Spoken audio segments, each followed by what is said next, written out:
Hi all, Steph here, and I want to talk about the concept that what we do today is setting up our coming decades.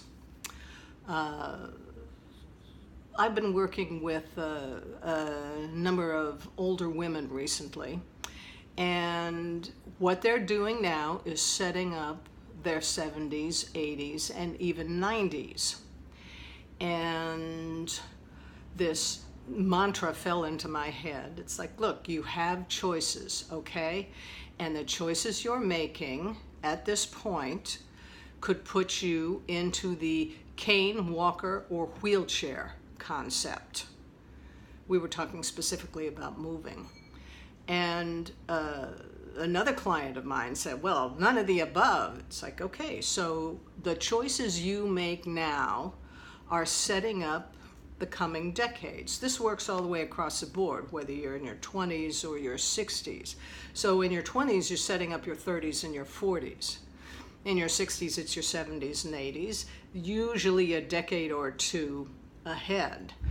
So this concept of cane, walker, wheelchair, cane, walker, wheelchair, cane, walker, wheelchair, none of the above.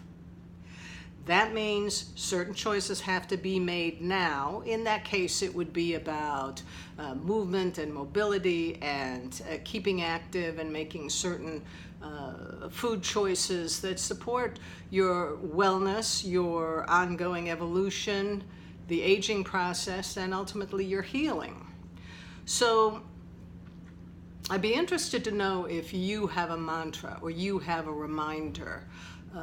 For me, I like to remind myself, I'm not my demographic, I'm not my demographic, I'm not my demographic. And that's my guiding star through this aging process. No, I'm not my demographic. I'm very grateful not to be my demographic, and may it continue. May it continue. So what are you doing or not doing to set up the coming decades? What do you want to change? What do you feel is or isn't working? Share with us. I'm at rapidbodymindclarity.com. Wander over. Let's connect. Thanks much. Cheers.